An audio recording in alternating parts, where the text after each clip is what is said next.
We call this flying off the handle. Ma does it all the time. But the only way to really show that the candy is done is by doing a cold water test. Now, the thermometer says the candy has reached a temperature of 300 degrees. So we're going to do a cold water test. Now, to do that, get you a bucket of cold water. Reach in there, grab your sample out. We need one for Robbie and one for Jesse. You two want your samples cooled off, right? Okay. We'll cool them down to sample. Now they're going to do the bite test for us. They're going to bite into those pieces of candy. And if they say the candy is munchy, crunchy, and easy to eat, our candy's done. And if their mouths are now glued shut, then it's not done and we'll drink a little longer. What do you think, boys? Crunchy? It's done. Okay. Now you all are at Brown's Candy Factory. This is my sister Brenda. Hello. I'm her brother Tim, and we're closely related. And we're going to put in precisely 396 grains of salt. Now Robbie and Jesse are going to count these out and call her whoa when we have that many. Are you ready to start counting? Whoa. Do you agree with that, Jesse? That is exactly right. We'll put in 2 ounces of baking soda. Now, if you make candy at home, you have problems with it turning out, it might be that you're not measuring accurately and precisely. Candy making is precise, exact measurements. Now, we'll stir in the baking soda. It changes the color, flavor, and texture of the batch of candy.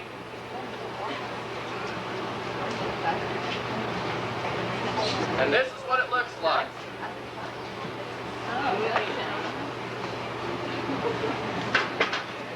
We're going to pour it out.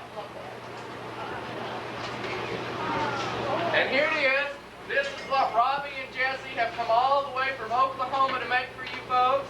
It's a 16-pound batch of peanut brittle.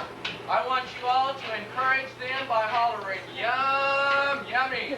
Yum, yummy. Are you boys encouraged? Good.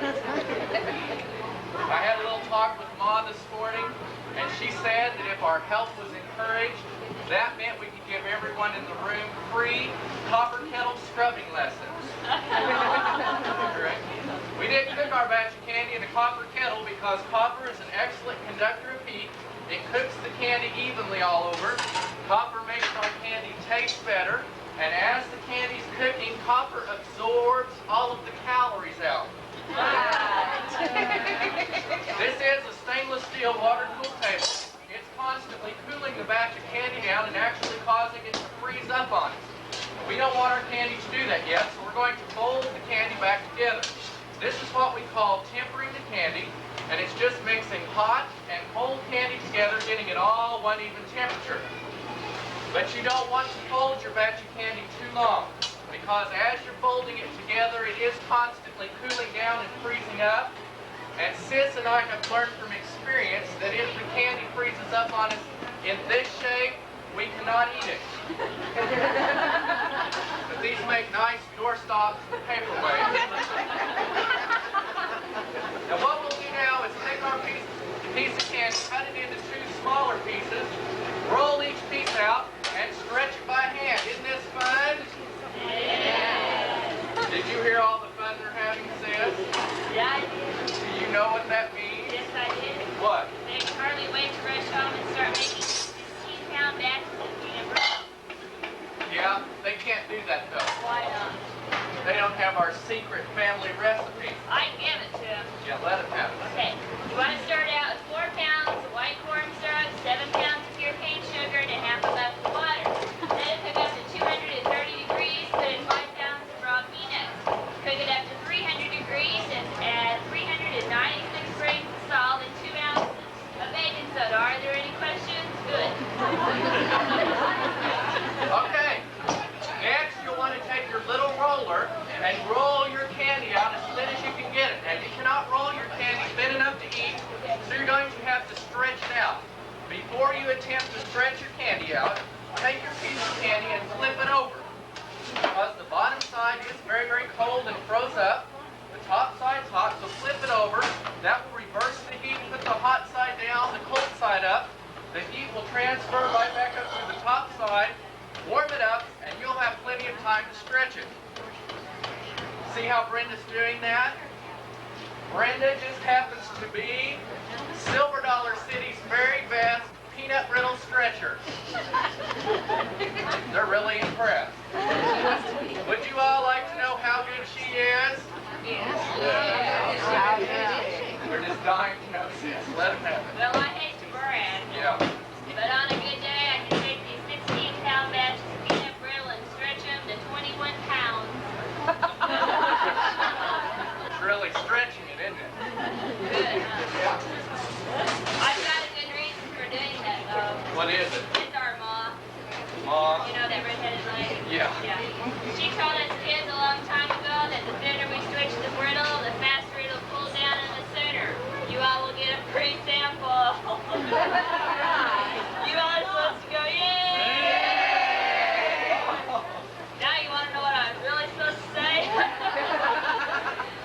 Ma taught us a long time ago that the thinner we stretched the brittle, the more candy we had, the more money we made, and the sooner she retired. Yay! That's our favorite reason. Good thing I told him the other one first. Yeah. Now, I'm glad you folks started showing a little enthusiasm in here because it just so happens that you all got to be one of our lucky groups today. Would you like to know why? You are lucky today because Sis and I just got through flipping over these 2 pieces of peanut brittle. They both hit our table this time. That doesn't always happen. Sometimes when one of us goes to flip her piece over, she'll flip it right off the table and onto the floor, and that's when we have samples for the next group the minute they arrive. Call them our floor samples. You might be here next year. Okay. Now we're going to go back to our guest candy makers. This is Robbie right here. Wave, Robbie. And this is Jesse. Wave, Jesse. And they've come all the way from Oklahoma to help us make this batch, and they've done a lot of hard work. They tested the candy, told us when it was done, counted out each grain of salt, added the baking soda, and supervised the rolling and stretching of the candy. And now they are going to eat the very first samples out of this batch of candy. And if they say they've made a good batch, we're going to let them share with all of their friends. Are you all Robbie and Jesse's friends? Yeah! You two aren't real picky, are you? Do you two understand if it's good you share? Do you understand if it's a bad batch that you and your family have just purchased 16 pounds of bad batch? How much, sis? $415. We're having a sale.